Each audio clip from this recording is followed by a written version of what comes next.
കഴിഞ്ഞ കുറേ ദിവസങ്ങളിലായി നമ്മൾ കുറേ IPO വീഡിയോസ് ചെയ്യുന്നുണ്ട്. അതിലൊക്കെ ഞാൻ എന്താണ് IPO എന്നെല്ലാം എക്സ്പ്ലെയിൻ ചെയ്തിട്ടുണ്ട്. എനിക്ക് തോന്നുന്നു ഇപ്പോൾ എല്ലാവർക്കും എന്താണ് IPO എന്നറിയാം. കുറേ പേര് ഓരോ കമ്പനിയും അവരുടെ IPO പ്രഖ്യാപിക്കുന്നത് നോക്കിയിരിക്കുന്നുണ്ട്. അവർക്ക് വേണ്ടിയാണ് ഈ വീഡിയോ. ഒരു പുതിയ കമ്പനി അവരുടെ IPO പ്രഖ്യാപിച്ചിട്ടുണ്ട്. അതിന്റെ ബാൻഡ് റേറ്റ് എന്നാണ് IPO സ്റ്റാർട്ട് ചെയ്യുന്നത്, എന്നാണ് അവസാനിക്കുന്നത്, എത്ര രൂപയാണ് ഷെയറിന് വേണ്ടി വെച്ചിരിക്കുന്നത്, എല്ലാ ഡീറ്റെയിൽസും അടങ്ങിയ ഒരു വീഡിയോ ആണ് നമ്മൾ ഇന്ന് ചെയ്യാൻ പോകുന്നത്. ഞാൻ കരിഷ്മ. എല്ലാവർക്കും ഫ്രീഡം മലയാളം മണി ചാനലിലെ ഒരു പുതിയ വീഡിയോയിലേക്ക് സ്വാഗതം. Stallion India fluoro chemicals limited എന്ന കമ്പനിയാണ് അവരുടെ IPO ഓഫർ ചെയ്തിരിക്കുന്നത്.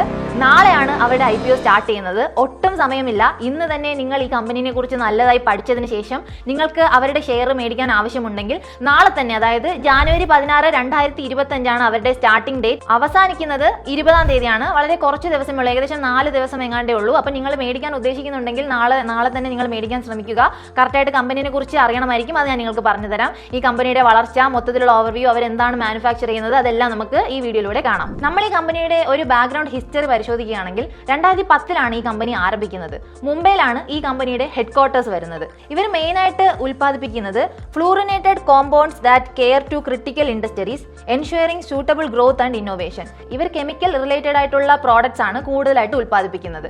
വളരെ ബൂമിംഗ് ആയിട്ടുള്ള ഒരു ഇൻഡസ്ട്രിയാണിത്. ഇവർ പ്രധാനമായി ഉൽപ്പാദിപ്പിക്കുന്ന പ്രോഡക്റ്റ്, ഇവരുടെ പ്രോഡക്റ്റ് പോർട്ട്ഫോളിയോ നമ്മൾ നോക്കുകയാണെങ്കിൽ ഫസ്റ്റ് തന്നെ ഫാർമസ്യൂട്ടിക്കൽ ഇന്റർമീഡിയറ്റ്സ് ആണ് നമുക്ക് എടുത്തു പറയാൻ സാധിക്കുന്നത്. അതിനുള്ളിൽ തന്നെ വരുന്നതാണ് fluorinated compounds for drug synthesis. അതുപോലെ തന്നെ വരുന്ന മറ്റൊന്നാണ് high purity and global compliance. രണ്ടാമതായി വരുന്നത് agro chemical solutions, fluoro chemicals for crop protection products. അതായത് ഇന്ത്യയിൽ കേരളത്തിൽ ഇപ്പോൾ ആരും കൃഷിയൊന്നും ചെയ്യുന്നില്ലെങ്കിലും ഇന്ത്യയിൽ ഒട്ടനവധി സ്ഥലങ്ങളിൽ കൃഷി ചെയ്യുന്നുണ്ട്.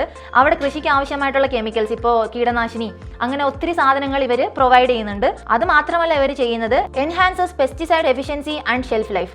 പെസ്റ്റിസൈഡിന്റെ എഫിഷ്യൻസി കൂട്ടാനും അതുപോലെ തന്നെ ഇവരുടെ ഷെൽഫ് ലൈഫ് വർദ്ധിക്കാനും ഇവർ അതിനു വേണ്ടിയുള്ള പ്രോഡക്റ്റും ഇവർ ഉൽപ്പാദിപ്പിക്കുന്നുണ്ട്. പിന്നെ മൂന്നാമതായി ഇവർ ഉൽപ്പാദിപ്പിക്കുന്ന പ്രോഡക്റ്റ് ആണ് refrigeration and air conditioning. Eco friendly refrigerant and line with എൻവയോൺമെന്റൽ റെഗുലേഷൻ. സാധാരണ നമ്മുടെ AC-യിൽ നമുക്കറിയാം ക്ലോറോ ഫ്ലൂറോ കാർബൺ ആണ് AC-യിൽ നിന്ന് പുറത്തു വരുന്നത്. നമ്മുടെ ഓസോൺ പാളിനെയൊക്കെ തകർക്കാൻ പറ്റുന്ന രീതിയിലുള്ള കെമിക്കലാണത്. AC-യിൽ നിന്നും ഫ്രിഡ്ജിൽ നിന്നും ഒക്കെ ഈ ഒരു കെമിക്കൽ പുറത്തു വരികയും നമ്മുടെ ഓസോൺ ലെയർ നശിക്കുകയും സൂര്യന്റെ കഠിനമായിട്ടുള്ള റേസ് എർത്തിൽ വന്ന് ഭയങ്കര രീതിയിലുള്ള ഹാംഫുൾ എഫക്റ്റ് നമ്മളുടെ ശരീരത്തും അതുപോലെ തന്നെ പ്ലാന്റ്സിനും എൻവയോൺമെന്റിനും ഒക്കെ ഉണ്ടാവാനുള്ള ചാൻസസ് കൂടുതലാണ്. പക്ഷേ ഇവർ ഉൽപ്പാദിപ്പിക്കുന്നത് എക്കോ ഫ്രണ്ട്ലി ആയിട്ടുള്ള റെഫ്രിജറേറ്റർ ആണ്. അപ്പോൾ അതിൽ നിന്ന് കെമിക്കൽസിന്റെ അളവ് വരാനുള്ള അളവ് ഭയങ്കര കുറവാണ്. അതൊരു നേച്ചർ ഫ്രണ്ട്ലിയും അതുപോലെ തന്നെ നമ്മൾ എൻവയോൺമെന്റിനെ പ്രൊട്ടക്ട് ചെയ്യുന്ന തരത്തിലുള്ള ഒരു പ്രോഡക്റ്റും ഇവർ ഉൽപ്പാദിപ്പിക്കുന്നുണ്ട്. ഇത് വളരെ നല്ല രീതിയിലുള്ള ഒരു ഇന്നോവേഷൻ ആണ്. ഇവരുടെ നാലാമതായിട്ട് നമ്മൾ നോക്കേണ്ട കാര്യം സ്പെഷ്യാലിറ്റി കെമിക്കലാണ്. അവരുടെ അഡ്വാൻസ്ഡ് ഫ്ലൂറോ കെമിക്കൽസ് ഇലക്ട്രോണിക്സിലും എനർജി സ്റ്റോറേജിലും ഒരു കോട്ടിംഗ് ആയിട്ട് നമുക്ക് യൂസ് ചെയ്യാൻ സാധിക്കും. പിന്നെ അവരുടെ മാനുഫാക്ചറിങ് ക്യാപ്പബിലിറ്റി നമ്മൾ നോക്കണം. ഒരു കമ്പനിയിൽ അവർക്ക് എത്രത്തോളം പ്രോഡക്റ്റ് ഉൽപ്പാദിപ്പിക്കാൻ സാധിക്കും അതൊക്കെ അറിഞ്ഞിരിക്കേണ്ടത് വളരെ ഇമ്പോർട്ടൻ്റ് ആയിട്ടുള്ള ഒരു കാര്യമാണ്. അവരുടെ മാനുഫാക്ചറിങ് ക്യാപ്പബിലിറ്റീസ് നമ്മൾ നോക്കുകയാണെങ്കിൽ അവരുടെ സ്റ്റേറ്റ് ഓഫ് ആർട്ട് പ്രധാനമായിട്ടും വരുന്നത് മഹാരാഷ്ട്രയിലും ആന്ധ്രാപ്രദേശിലുമാണ്. അതുപോലെ തന്നെ ഒരു വർഷത്തിൽ അവർ 25,000 മെട്രിക് ടൺസിലധികം പ്രോഡക്റ്റ് അവരുടെ കമ്പനിയിൽ ഉൽപ്പാദിപ്പിക്കുന്നുണ്ട്. അത് മാത്രമല്ല അവർ ഇന്ത്യയിൽ മാത്രമല്ല അവരുടെ പ്രോഡക്റ്റ് വിതരണം ചെയ്യുന്നത്, അവർക്ക് എക്സ്പോർട്ടിംഗും ഉണ്ട്. ഇന്റർനാഷണലിയും അവരുടെ പ്രോഡക്റ്റിന് വാല്യൂ കൂടുതലാണ്. ഏകദേശം 70% മാർക്കറ്റും ഇന്ത്യയുടെ അകത്തും, ബാക്കി 30% ഇന്ത്യയുടെ പുറത്താണ്. Europe, north America, Asia Pacific എന്നീ രാജ്യങ്ങളിലേക്ക് ഇവരുടെ പ്രോഡക്റ്റ് ഇപ്പോൾ ഓൾറെഡി അവർ കൊടുക്കുന്നുണ്ട്.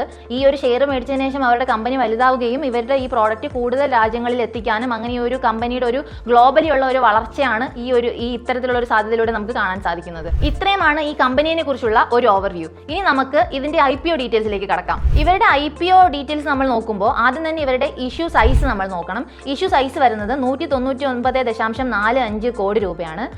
ഇതിൽ തന്നെ അതിന്റെ ഫ്രഷ് ഇഷ്യൂ സൈസ് വരുന്നത് 160.73 കോടിയും ഓഫർ ഫോർ സെയിലിന് വെച്ചിരിക്കുന്നത് 43,02,656 ആണ്. അവരുടെ പ്രൈസ് ബാൻഡ് വരുന്നത് 85 മുതൽ 90 പെർ ഷെയറിന്. നമ്മൾ കുറെ IPO ഈ ഒരു ടൈം പീരീഡിൽ നമ്മൾ അനലൈസ് ചെയ്തു. അവർക്ക് ഏകദേശം 400-450 ആ ഒരു റേഞ്ചാണ് ഒരു പെർ ഷെയറിന് വെച്ചിരുന്നത്. പക്ഷേ ഇവരുടെ പെർ ഷെയർ റേറ്റ് വളരെ കുറവായിട്ടാണ് വരുന്നത്. ഏകദേശം 85 to 90 പെർ ഷെയർ ഇവർ വച്ചിരിക്കുന്നത്. ഇവരുടെ ഫേസ് വാല്യൂ വെച്ചിരിക്കുന്നത് 10 രൂപയാണ് പെർ ഇക്വിറ്റി ഷെയറിനായിട്ട് വെച്ചിരിക്കുന്നത്. അതുപോലെ തന്നെ ലോട്ട് സൈസ് 165 ഷെയർ നമ്മൾ മേടിക്കണം. മിനിമം ഇൻവെസ്റ്റ്മെന്റ് 14,850 ആണ്. അതാണ് അപ്പർ പ്രൈസ് ബാൻഡ്. ഇത് നമ്മളുടെ അതായത് ഏകദേശം ഒരു 160 25 ഷെയർ എടുത്താൽ മാത്രമേ നമ്മളുടെ ഷെയർ ലോട്ട് സൈസിലേക്ക് പോവുള്ളൂ. അപ്പോൾ നമ്മൾ ഇനിഷ്യലായിട്ട് 14,850 രൂപ നിക്ഷേപിച്ചാൽ മാത്രമേ നമ്മളുടെ ഷെയർ ലോട്ടിന് വെക്കത്തുള്ളൂ. നമുക്കടുത്ത് IPO ടൈം ലൈൻ നോക്കാം. ഞാൻ ഓൾറെഡി നിങ്ങളോട് പറഞ്ഞിട്ടുണ്ട്, വളരെ ചുരുങ്ങിയ സമയമേ ഉള്ളൂ. നാളെയാണ് ഇവരുടെ IPO സ്റ്റാർട്ട് ചെയ്യുന്നത്. ഓപ്പൺ ഡേറ്റ് വരുന്നത് January 16, 2025, അവസാനിക്കുന്നത് January 20, 2025. വളരെ ലിമിറ്റഡ് ഡേയ്സേ ഉള്ളൂ. സ്റ്റാർട്ട് ചെയ്യുന്നത് നാളെയാണ്.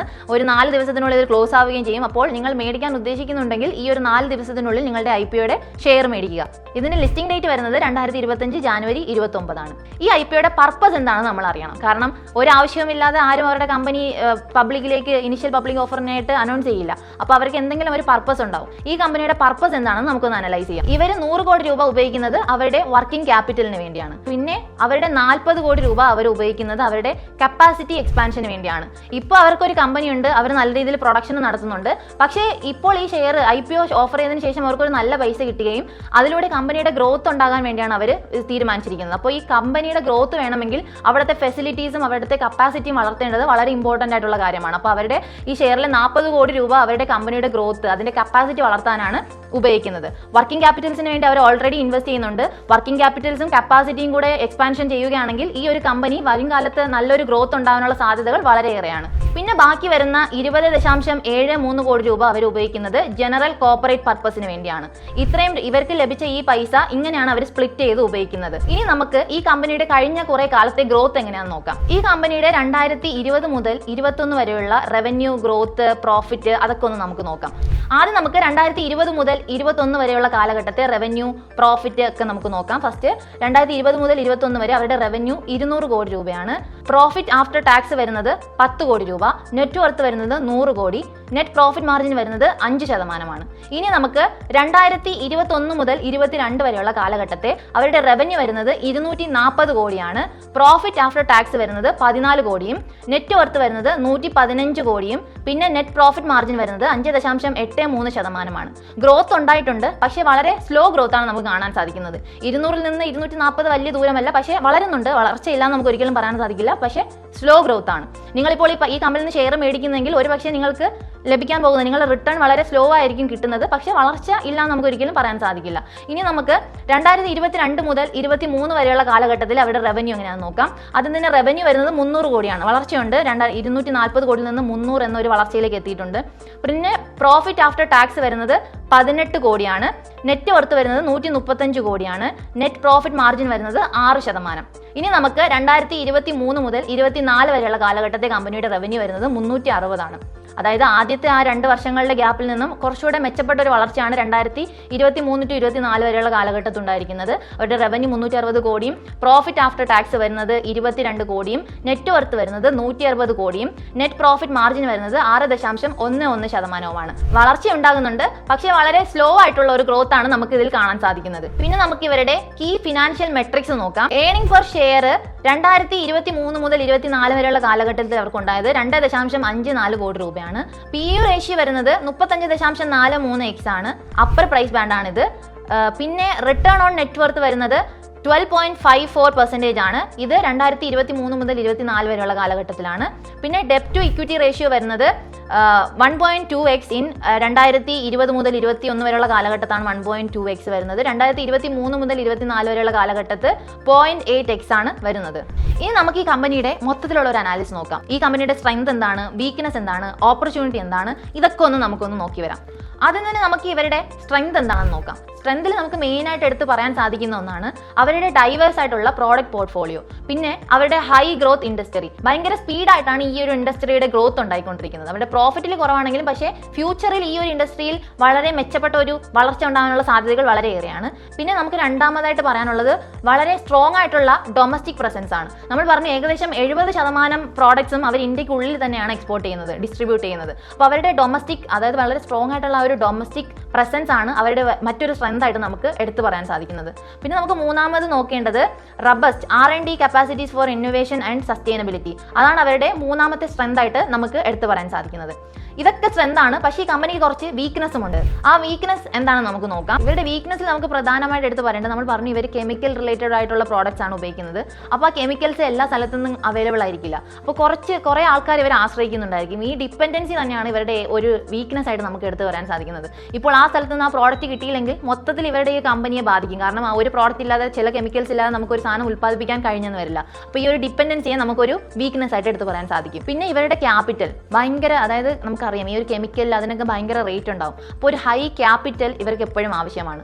അതൊരു വീക്ക്നെസ് ആയിട്ട് നമുക്ക് എടുത്ത് പറയാൻ സാധിക്കും. പിന്നെ നമുക്ക് ഈ കമ്പനിയുടെ ഓപ്പർച്യൂണിറ്റീസിൽ നമുക്ക് പ്രധാനമായിട്ട് എടുത്ത് പറയാൻ സാധിക്കുന്നത്, നമ്മൾ ഓൾറെഡി പറഞ്ഞു അവർ എക്കോ ഫ്രണ്ട്ലി റെഫ്രിജറന്റ് ഉൽപ്പാദിപ്പിക്കുന്നതായിട്ട് ഞാൻ ഓൾറെഡി നിങ്ങളോട് പറഞ്ഞു. അത് ഫ്യൂച്ചറിൽ വളരെ ഡിമാൻഡ് കൂടാനും അങ്ങനെ ഈ ഒരു കമ്പനിയിൽ ഓപ്പർച്യൂണിറ്റീസ് കൂടാനുള്ള ചാൻസസും വളരെ കൂടുതലാണ്. പിന്നെ നമുക്ക് രണ്ടാമതൊരു ഓപ്പർച്യൂണിറ്റി ആയിട്ട് എടുത്ത് പറയാൻ സാധിക്കുന്നത് expansion potential in emerging market. Emerging മാർക്കറ്റിൽ ഇവരുടെ ഈ ഒരു കെമിക്കൽസ് റിലേറ്റഡ് പ്രോഡക്റ്റ് നല്ല രീതിയിൽ ഒരു ഗ്രോത്ത് ഉണ്ടാക്കാനുള്ള ചാൻസസ് വളരെ കൂടുതലാണ്. പിന്നെ ഈ കമ്പനിയിൽ കോമ്പറ്റീഷൻ വളരെ കൂടുതലാണ്. ഈ കമ്പനിയുടെ മെയിൻ കോമ്പറ്റീറ്റേഴ്സ് ആരാണ്, പിന്നെ അവരുടെ റവന്യൂ എത്രയാണെന്നൊക്കെ നമുക്കൊന്ന് അനലൈസ് ചെയ്യാം. ആദ്യം തന്നെ നമുക്ക് സ്റ്റാലിയൻ ഇന്ത്യ ഫ്ലൂറോ കെമിക്കൽസിന്റെ റവന്യൂ എത്രയാണെന്ന് നോക്കാം. നമ്മൾ ഓൾറെഡി പറഞ്ഞതാണ് 360 കോടിയാണ് അവരുടെ റവന്യൂ വരുന്നത്. അവരുടെ മാർക്കറ്റ് ഷെയർ അപ്രോക്സിമേറ്റ് 10% ആണ്. അവർ ഫോക്കസ് ചെയ്യുന്ന ഏരിയ നമ്മൾ ഓൾറെഡി പറഞ്ഞതാണ്, ഫാർമസ്യൂട്ടിക്കൽസ് ആൻഡ് അഗ്രോ കെമിക്കൽസ്. പിന്നെ അവരുടെ മെയിൻ കോമ്പറ്റീഷൻ ആണ് ഗുജറാത്ത് ഫ്ലൂറോ കെമിക്കൽസ് ലിമിറ്റഡ്. പക്ഷെ അവരുടെ റവന്യൂ വരുന്നത് 5000 കോടി രൂപയാണ്. അവരുടെ മാർക്കറ്റ് ഷെയർ അപ്രോക്സിമേറ്റ് വരുന്നത് 35%. അവർ ഫോക്കസ് ചെയ്യുന്ന ഏരിയ റെഫ്രിജറൻസ് സ്പെഷ്യാലിറ്റി കെമിക്കൽസ് ആണ്. പിന്നെ അടുത്തൊരു കോമ്പറ്റീഷൻ ആയിട്ട് വരുന്ന കമ്പനിയാണ് നാവിൻ ഫ്ലൂറൈൻ ഇന്റർനാഷണൽ. അവരുടെ റവന്യൂ വരുന്നത് 1600 കോടി രൂപയാണ്. അവരുടെ മാർക്കറ്റ് ഷെയർ അപ്രോക്സിമേറ്റ് 15% വരുന്നത്. അവർ ഫോക്കസ് ചെയ്യുന്ന ഏരിയ സ്പെഷ്യാലിറ്റി കെമിക്കൽസ് ആണ്. അതുപോലെ തന്നെ മറ്റൊരു കോമ്പറ്റീറ്റിംഗ് കമ്പനിയാണ് SRF ലിമിറ്റഡ്. അവരുടെ റവന്യൂ വരുന്നത് 3500 കോടി രൂപയാണ്. അവരുടെ മാർക്കറ്റ് ഷെയർ അപ്രോക്സിമേറ്റ് 25%. അവർ ഫോക്കസ് ചെയ്യുന്ന area industrial chemicals and refrigerants ആണ്. അപ്പോൾ ഈ ഒരു കമ്പനിക്ക് ഇത്രത്തോളം കോമ്പറ്റീഷൻ ഉണ്ട്. അവരുടെ റവന്യൂവും ഈ കമ്പനിയെക്കാളും വളരെ കൂടുതലാണ്. അതൊരു ഡീമെറിറ്റ്സ് ആയിട്ട് നമുക്ക് കാണേണ്ടി വരും. കാരണം ഇത്രയും കോമ്പറ്റീഷൻ ഉള്ളപ്പോൾ ഈ കമ്പനിയുടെ ഗ്രോത്ത് എത്രത്തോളം ഉണ്ടാവും നമ്മളൊന്ന് ആലോചിക്കേണ്ടതുണ്ട്. നമുക്കടുത്ത് ഇൻവെസ്റ്റ്മെന്റ് കൺസിഡറേഷൻസ് നോക്കാം. എന്തുകൊണ്ട് നമ്മൾ ഈ കമ്പനിയിൽ ഇൻവെസ്റ്റ് ചെയ്യണം? Consistent financial growth and profitability ആണ് നമ്മൾ ഇൻവെസ്റ്റ് ചെയ്യാനുള്ള ഏറ്റവും പ്രധാനപ്പെട്ട കാര്യം. പിന്നെ ഉള്ളത് strategic focus on high demand industries ആണ്. പിന്നെ positive market sentiment reflect in GMB. ഇതാണ് നമ്മൾ ഇൻവെസ്റ്റ് ചെയ്യുമ്പോഴുള്ള കുറച്ച് പോസിറ്റീവ് കാര്യങ്ങൾ. ഇനി ഇതിലെ പൊട്ടൻഷ്യൽ റിസ്ക് എന്താണെന്ന് നമുക്ക് നോക്കാം. നമ്മൾ ഓൾറെഡി പറഞ്ഞതാണ്, നമ്മൾ ഈ കെമിക്കൽസ് ഒക്കെ ഉൽപ്പാദിപ്പിക്കുമ്പോൾ കുറച്ച് സാധനങ്ങൾക്ക് നമ്മൾ മറ്റൊരു കമ്പനിയെ ആശ്രയിക്കേണ്ടി വരും. ഒരു പക്ഷേ ആ കമ്പനി ആ പ്രോഡക്റ്റിന്റെ പ്രൊഡക്ഷൻ നിർത്തുകയാണെങ്കിൽ അത് വളരെ രീതിയിൽ നമ്മുടെ കമ്പനിയെ ബാധിക്കാനുള്ള, അതായത് ഈ ഒരു കമ്പനിയെ ബാധിക്കാനുള്ള ചാൻസസും വളരെ കൂടുതലാണ്. ഇതാണ് നമുക്ക് പ്രധാനമായും ഒരു റിസ്ക് ആയിട്ട് എടുത്തു പറയാനുള്ളത്. ഇപ്പോൾ നമ്മൾ ഈ ഒരു കമ്പനിയുടെ മൊത്തത്തിലുള്ള ഒരു അനാലിസിസ് നടത്തി. എന്നാണ് IPO സ്റ്റാർട്ട് ചെയ്യുന്നത്, എന്നാണ് അവസാനിക്കുന്നത്, അതുപോലെ തന്നെ ബാൻഡ് റേറ്റ് എത്രയാണ് വരുന്നത്, അങ്ങനെ എല്ലാം ഉൾക്കൊള്ളുന്ന ഒരു വീഡിയോ ആണ് നമ്മളിപ്പോൾ കണ്ടത്. ഇതുപോലുള്ള business related, stock market related, farming related ആയിട്ടുള്ള ഒത്തിരി കോഴ്സ് വീഡിയോസ് ഫ്രീഡം ആപ്പിൽ അവൈലബിൾ ആണ്. ഇതുവരെ ഫ്രീഡം ആപ്പ് ഡൗൺലോഡ് ചെയ്യാത്തവർ ഇപ്പോൾ തന്നെ പ്ലേ സ്റ്റോറിലോ ആപ്പ് സ്റ്റോറിലോ പോയി ഡൗൺലോഡ് ചെയ്യൂ. അതുമാത്രമല്ല, ഇതുപോലുള്ള ഇൻഫോർമേറ്റീവ് വീഡിയോകൾക്കായി ഇപ്പോൾ തന്നെ ഫ്രീഡം മലയാളം മണി ചാനലും സബ്സ്ക്രൈബ് ചെയ്യൂ. നിങ്ങൾക്ക് എന്തെങ്കിലും ഡൗട്ട്സ് ഉണ്ടെങ്കിൽ താഴെ കമന്റ് ബോക്സിൽ പറയൂ. നമുക്കൊരു പുതിയ വീഡിയോയും ചെയ്യാവുന്നതാണ്.